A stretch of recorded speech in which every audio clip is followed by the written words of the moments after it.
Hello YouTube, what's up? Seku here. I've been a long-time Dragonmaid player and enjoyer. I play the deck in real life and also on various websites like Dueling Book.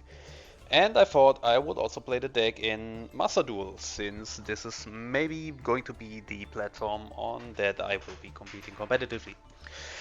For the deck list, I will talk about why the cards are required and how you can replace some of them. Without further ado, let's get started. We have one copy of Cyframe Driver. He is required to activate our two copies of Cyframe Gear Gamma, which is just a hand trap and necessary to potentially sometimes summon Borreload Savage Dragon. Then we have three copies of Droll and Lockbird, one of the best hand traps in the game, and also stronger in this game than in this deck than in many others because of the wind attribute. Then we have one copy of Mist Valley Baby Rock. He is an essential combo piece, you cannot replace him. Then we have one copy of Nurse Dragonmaid. Nurse Dragonmaid is the only Dragonmaid in this deck, aside from the big ones, that doesn't do anything by itself. Therefore we only run one copy to avoid bricking. Then we have three copies of Dragunity Dragonmaids. This guy is amazing, he is the most broken card in his deck. If I could run 10 copies of it, I would do it. He is our single one card combo starter. One copy of Ash Blossom and Joyous Springs. Since we're playing first to one format in Master Duel, I feel like going second builds are stronger. I opted to go for a hand trap rather than a settable trap like Solemn Judgment or Ice Dragon's Prison. Again, because going second breaking boards is easier than making your opponent not establish a board with just hand traps. Three copies of Parlour Dragonmaid because of the wind attribute, better synergy with the Dragunities. If this were a Chaos build with rockets, I would be playing three copies of Chamber Dragonmaid instead. Then we have one copy of Blackwing Sephiroth the Elite. He is an essential combo piece, you cannot replace him. Then we have two copies of Chamber Dragonmaid. Again, if this was a rocket build, I would be playing three of her and two of Parlour, but we're playing Dragunity, so we only have two chambers. Then we have one Fallen of Albaz. He is a tech choice, you could replace him however you want. However, if you will see my later replays, you will understand why I run this guy. He's an amazing tech card. Then we have one copy of Dragunity Legatus. Essential combo piece, cannot be replaced. We have one copy of Dragunity Armor Mistletoe. He is an essential combo piece, you cannot replace him. Then I have one Tempest Dragon Ruler of the Storms. This guy is a consistency card as well as some utility in certain stages of the game if required. One copy of Dragonmaid Ernos, one copy of Dragonmaid Lorpa. They are there to keep the consistency of Dragonmaid grind game going and to be able to have some big dragons to make Sheu. We have one copy of Red Eyes Darkness Metal Dragon, who is an essential combo piece. One copy of Dragunity Armor Gram, who is a very grind assisting dragon that can also negate the effects of monsters on the field permanently and is therefore a valuable asset, with also being able to return every turn to be able to fusion into Sheu. We have one Gold Sarcophagus, who is basically just a fourth copy of Remus by banishing Tempest to add a Remus to our hand. Two copies of Dragonmaid Hospitality. Since the card is not as versatile as Tidying, I feel like the games in this, the duels in this game do not end fast enough, do not last long enough to justify running three of these. We don't want to draw them, we only want to search them. One copy of Dragonmaid Changeover. If you feel insecure about having them maybe banished from the graveyard, you can run two as well. However, in my opinion, one is enough since it recycles itself consistently from the graveyard. We have one copy of Lightning Storm. Again, going second, breaking boards is easier than preventing them. One copy of Dragunity Glow, essential combo piece, you cannot replace this. We have two Ravines. If it was somehow possible to make a combo with only one Ravine, if we open one Ravine, I would run only one Ravine. However, if you open only Ravine with no Remus, no Legatus, you will need to have two Ravines in your deck to be able to do a full combo. That's why we run two. Then we have Forbidden Chalice and Forbidden Droplet. The Chalices are budget variants of the Forbidden Droplet. If I had three droplets, I would run three droplets. Then we have one Dragunity Whirlwind. This is another going second card. It is basically just Dragunity Legatus and Remus combined. This card is basically just another Remus, another full combo. This is just more consistency again. Also, since it only works if only your opponent has monsters, this is another going second card. Then we have 3 copies of Dragonmaid Tidying, which is an amazingly versatile card. I would always recommend you playing 3 in any Dragonmaid build ever. Then we have 1 copy of Borrowed Furious Dragon. He is a valuable removal asset for certain threats and field spells. We have 1 Albion the Branded Dragon, who belongs to the Fallen of Albaz package and is a tech card. We have 2 copies of House Dragonmaid, since 1 House Dragonmaid tends to get destroyed immediately after you negate the first effect with yugioh.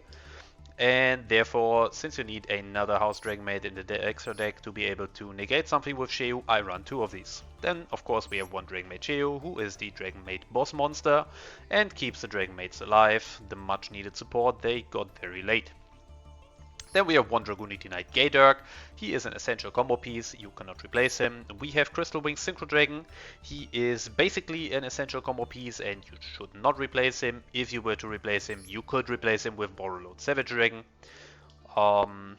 which should also work out in most of the cases. Then we have 1 Dragunity Knight Ariadba here. This is a personal choice by me. You can replace him if you wanted with a 30 Radic Seals. Then we have here Radic Dragon King of Atum, who is an essential combo piece that you cannot replace. Then we have Striker Dragon and Guard Dragon Pisty. You could replace the Striker Dragon with a 2nd copy of Guard Dragon Pisty. However, you cannot replace those with anything else. Then we have 2 copies of Radic Seals. If you don't run Ariadba here, run a 3rd copy of this. And last but not least, we have Dragunity Knight Romulus, who is another essential combo piece and cannot be replaced. This is the deck list, and now we go to show you the intended basic combo of this deck. Okay, for the basic intended combo of this deck, I decided to go with Dueling Book since it allows me to go into solo mode and showcase the combo a little bit better. I will go through the next play here. Your first play will be to discard Dragunity Dragonmaids to activate its effect to add a Dragon Ravine to the hand, which is done here.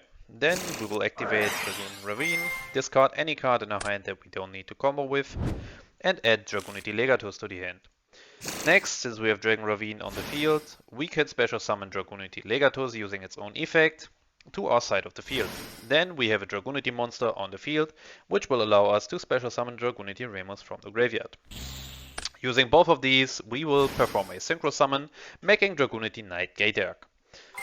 Gaidak allows us to, once per turn, add 1 level 4 or lower Dragon or Winged Beast monster from our deck to our hand, then discard 1 Dragon or Winged Beast monster.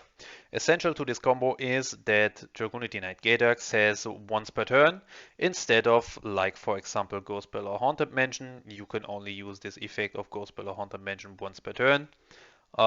This difference in wording essentially means that using Dragunity Dragonmaids is possible once per face-up copy per turn, meaning if we get him off the board and back on the board, we can use his effect again since he counts as a new copy on the field. We use his effect to, at this point, add Blackwing Zephyros the Elite to our hand and discard Blackwing Zephyros the Elite. Then we activate Zephyros in the graveyard to add Ravine back to our hand and special summon Zephyros to our side of the field, losing 400 life points. Then we send them both to the graveyard to perform a link summon into Dragunity Knight Romulus, whose effect we activate on summon to add Dragunity Glow to the hand. Then we activate Dragunity Glow to add Dragunity Armor Mistletoe to the hand. To special summon Mistletoe, we can send our Dragunity Knight Romulus from our field to the graveyard, then activate the summon effect of Dragunity Armor Mistletoe to equip him with Dragunity Dragonmaids from the graveyard. Next up, we activate Dragunity Glow from the graveyard, banishing it to target one of our monsters that is equipped to a Dragunity monster and special summon it in defense position, allowing us to special summon Gaidak in defense position to our field. As previously mentioned, we can now use Gaidak's effect once more, which will allow us to add Parlour Dragonmaid to the hand since we already have Nurse. And now we discard the Parlour Dragonmaid, so we can bring her back later using the normal summon effect of Nurse Dragonmaid. Then we proceed to special summon Herodic Dragon King of Atum using our Mistletoe and Gaidak as Xyz material since they're both level 6. Then we activate Herodic Dragon King of Atum. Essential to this is always using the Dragunity Knight Gaidak as cost, since we will be summoning him back right after this with the Red Eyes Darkness Metal Dragon that we summoned with the effect of Herodic Dragon King of Atum. Then, for the third time in the same turn, we will be using the effect of Dragunity Dragonmaids. Lastly, since this is the last time we use Gaydark, adding Mist Valley Baby Rock to our hand, and then discarding Mist Valley Baby Rock. Important to notice is that Mist Valley Baby Rock says when this card is sent from the hand to the graveyard, compared to other cards that say if this card is normal summoned in this case, which basically means that to be able to use this effect of Mist Valley Baby Rock to special summon it from the graveyard, the discarding of the Baby Rock has to be the last thing that occurred on the previous chain, which makes it so that it's basically only ever working off the effect of Dragunity Gaydark, since if you were to discard it for Ravine, you would discard it first and then activate one of the effects, making the discard the not last thing to have occurred on the last chain and not be able to activate the Mist Valley Baby Rock. Now, since we discarded him with the effect of Gaydark as the second portion of Gaydark's effect, it was the last thing that happened, we get to use his effect in the graveyard, special summon Baby Rock to our side of the field, use him and Gaydark to go into Crystal Wing Synchro Dragon, or if we really wanted to, at this point we already have Romulus in the graveyard, we could also make our Barrel Load Savage Dragon. Now, since we have not used our normal summon yet, we will be able to normal summon Nurse Dragonmaid, activating her effect, targeting Parlor in our graveyard to special summon her to our side of the field, activating the effect of Parlor Dragonmaid, sending our Dragonmaid changeover to the graveyard, using our Dragonmaid changeover from the graveyard to get back any of the Dragonmaids to the hand, it doesn't matter which one. Then we use our Dragonmaid changeover to fuse the maid from our hand. This is very important, you have to use the maid in your hand, not the one on the field. And also our Red Eyes Darkness Metal Dragon to make Dragonmaid Sheu. Since now we only have one more maid and one Herodic Dragon King of Atum on the field, we will be using both of these to perform a link summon, setting a Herodic Seals of the Heavenly Spheres to our extra monster zone, and therefore finishing our full combo and ending the turn. Depending on what you open with, you can potentially get out a Borreload Savage Dragon in addition to this, if you are lucky enough to get out your Psyframe Gear Gamma when your opponent tried to Ash Blossom or Max CU at any point during the combo. And if you have the right opener, you can also have a Dragonmaid Tidying set in addition to this board and even in addition to the Borreload Savage Dragon to have more interruptions for further plays. However, those extra cards are all depending on your opener. This is a card that this is a board that you will always be able to establish with only Remus in your hand. There are some roundabout ways where if you don't have any second dragon in your hand, that you can barely make it work with the Gaydark adds. However, you will always be able to get a Dragonmaid to normal summon, since I have not used my Ravine for a second time and I still have two hand cards. If it came down to it and I did not have any other dragon in hand that I could discard for the effect of Gaydark to keep Nurse Dragonmaid or Parlor Dragonmaid in the hand if I don't have any Dragonmaids, I could have still used the effect of Ravine to put a second copy of Remus into my hand by discarding any of the other cards and use that copy of Remus as discard for the second time when we use the Gaydark effect. Without further ado, let's proceed to some replays. Okay, so in this replay, I want to showcase just exactly how the Albaz package is a heavy influence on the outcome of a game. As you can see, I did not open great, I don't have any Dragunity combo pieces, so I opt to go Link summon her off into Striker Dragon, used her effect to send Tidying to the graveyard, used Tidying from the graveyard to revive Parlor. So I had two dragons on the field, made Herodic Seals, set my other Tidying just to have another follow-up interruption just in case, and ended my turn. My opponent played Hate Runate. Afterwards, they went ahead and used Infinite Impermanence to negate my Herodic Seals. I could have activated Seals at that point, however, it would only allow me to tribute any monster from my hand to return my own seals to the hand. Since Infinite Impermanence is a card that at the point where it's activated is destined to go to the graveyard and cannot be returned to the hand. Do not fall for this trap that the game gives you. If you activate your seals in this situation where there is only the Infinite Impermanence targeting the seals and no other face-up card on the field, you will only be allowed to tribute your hand to return your seals to the extra deck. However, it doesn't matter in this situation. They negated the seals, we do not get the bounce, but we still have the summon from the deck, which will be relevant in this replay. They went ahead and grabbed a, what's it called, Planet Pathfinder, which grabbed then their Numeron network from the deck, activate Numeron network, then they send their spell card from the deck, Numeron Calling, to proceed and throw all their Numerons at me, and now they want to Numeron OTK me. As I mentioned in the deck list, they are all lights, this is why we run the Albaz package. This man declares an attack.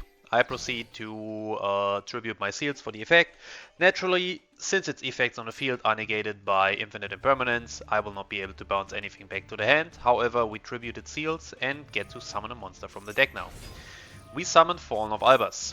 I naturally discard Droll and Lockbird since they are not going to be drawing any cards anytime soon. Numeron is not a deck that's known for its draw and search power, so Droll and Lockbird is the least useful card in my hand. Proceed to activate Fallen of Albaz using one of their Numeron monsters to make Albion. And now Albion will use its effect on Summon, which reads: if this card is fusion summoned, you can fusion summon one level 8 or lower fusion monster from your deck except Albion the Branded Dragon by banishing fusion materials mentioned on it from your hand, field and or graveyard. My main target for this typically tends to be Borreload Furious Dragon. Since he only requires 2 Dark Dragon monsters, I do not want to use my Red Eyes Darkness Metal Dragon for the hand from this, but since we went through a Striker Dragon to make our Heretic Seals, we have 2 Dark Dragons with Fallen of Albaz and Striker Dragon in the graveyard, and this allows me to proceed and make Borreload Furious Dragon in this situation. Now my opponent is sitting there with 3 of his Numerons at 1000 attack only. I have a 2500 and a 3000 attack monster. Since his monsters cannot be destroyed by battle and he will inevitably reach 4000 attack on one of his dudes, he's going to keep crashing into my Albion while boosting his own attack. Now the last guy is at 4000, but they're only protected from destruction by battle, so on the last attack I just use Borreload Furious Dragon to pop my Albion and his last Numeron guy. Tilted as they can only make one more summon, my opponent proceeds to make a Divine Arsenal AA Zeus with only 1 material, so he cannot even send any cards. And the game is pretty much over at this point, because Numeron is not known for their back row. I assume these are all bait. And here is the second thing that Borreload Furious Dragon is strong for in this game. Every one of the big versions of the Dragonmaids have this very first line: cannot be destroyed by card effects while you control a fusion monster. Since Borreload Furious Dragon is a fusion monster and requires you to target 1 monster you control and 1 card your opponent controls to destroy them both, you can freely target your big Dragonmaids with this effect without having to destroy them ever. And yeah, so I keep having destruction effects with my Borreload Furious Dragon here. My opponent proceeds to attempt another OTK beatdown with his Numeron network. However, since field spells as well as continuous spell and trap cards on the field need to remain face up on the field to resolve their activated effects, I just go ahead and chain Borreload Furious Dragon, popping his Numeron network since it's a hard once per turn. He cannot try and use this again, even if he has the field spell, and he has no other option but to scoop. And that's why I run this Albaz package. This replay showcases another duel where the Dragunity combo was kind of cut short in the middle, but my opponent allowed me to set up my graveyard to a degree that I was still able to play through all he had. Also, I just wanted to highlight this because this man is a legend. He's playing Orcust, he was the first player I've ever seen play Orcust on Master Duel, and I just wanted to show him some love. The deck is quite fun. It's not as broken as it used to be. A lot of its necessary cards are banned. Um, but yeah, it's still playable, just not as strong as most of the decks on Master Duel. As you can see, I'm opening Droll and Logbird, which sadly is not very useful versus Orcus, since they send most their cards rather than adding them. I got Remos, which is also almost full combo already, and I also opened Tempest, which I decide to discard just as a bait for the Ash, in case he has it. So yeah, I saw he couldn't respond since he did not have, since it did not ask him to respond to it anyhow. Therefore I just went ahead and dropped the Remos, tried to do my full combo. Did a slight misplay here, should not have discarded Lorpa, should have discarded Parlor instead. Since I already had Zephyros in hand, I could add any Dragonmaid that I needed. Lorpa was better in hand to allow me to just make yugioh before going into a battle phase. But yeah, I just proceed making Gaydark of Legatos and Remos, sending the Zephyros to the graveyard, and making Romulus. Romulus grabs me Glow. I activate Glow to add Mistletoe to the hand, tribute of Romulus to summon Mistletoe, Mistletoe targeting Gaydark, summon equip him. Banish Glow, summon Gaydark, use Gaydark effect to add Nurse to the hand, discard Parlor, and make Atum. At this point, my opponent flips his trap to banish my Atum and negate the effect, which kind of sucks since we don't get Red MD out. After this, the combo would have been in place. I proceed to make another slight misplay. I normal summon the chamber, which is fine, but instead of using Ravine first and discarding Nurse, since I special summon her anyways, I proceed to summon her from my hand, which again cost me a free dump for the Ravine. That was literally free to send any card to the graveyard. At this point I could have already inflicted way more damage. If I had discarded the Nurse for the Ravine, I could have had my Armor Gram in the graveyard, which I could have summoned by just banishing Romulus and Zephyros, which would have been another 2900 attack beater. But yeah, this deck is not super easy to pilot. There's a lot of room for small misplays, and a lot of those small misplays can cost you immediately. My opponent proceeds to use his effects from the graveyard, since the field spell allows him to use them as quick effects. Galatea shuffles one card back to set Orchestrated Return, so he has some follow-up next turn by drawing a lot more cards. I beat over his Galatea, going 500 directly with Chamber, going into my main phase 2, putting the small mates on the board, returning my changeover to the hand using Chamber, using my 2 small mates on the board to make seals, and then proceeding to use my changeover to make a yugioh, which I also use to misplay. I put her in attack position, which is another slight oversight on my end. I should have put her in defense. If my opponent would have had a Lightning Storm, he would have forced me to use my yugioh on that.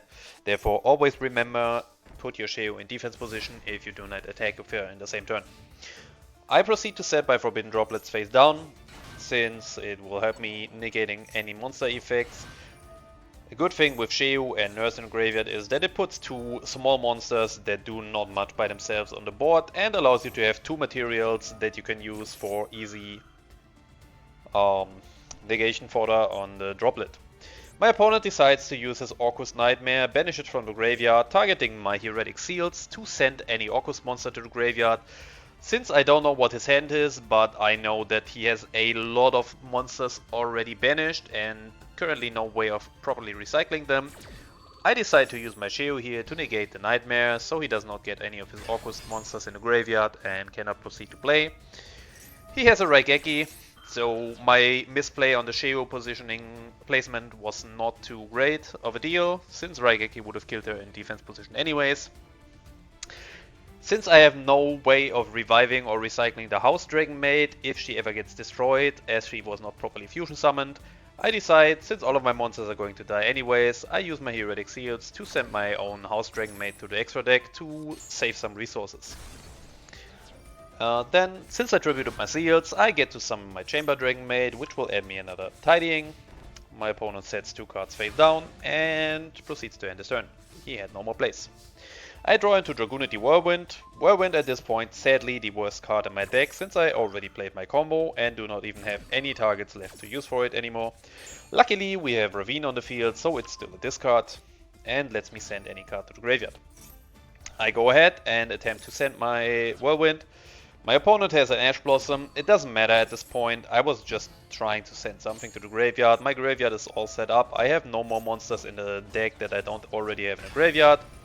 Proceed to summon Amagram. Banishing Tempest, using the effect of Tempest in case he is banished to add a Ramos to my hand, because this was planned to be my follow-up play after I'm done with the middle phase. Banishing Tidying from the graveyard to summon Nurse and Chamber.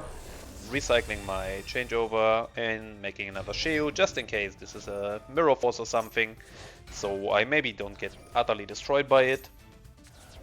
Doing some more mate plays, proceeding into the battle phase, bouncing them back to the end. There we have a Parlour Dragonmaid, Lopper, going directly with Ernus, going directly with Lopper. Going for game with Yugioh. Here my opponent banishes his Symbol Skeleton that he just discarded to revive his Galatea. Wants to use his Galatea to set a card. I decide not to let him do that. Send the Forbidden Droplet to negate his Galatea and half its attack. And my opponent scoops, since Yugioh would have ended the game at this point.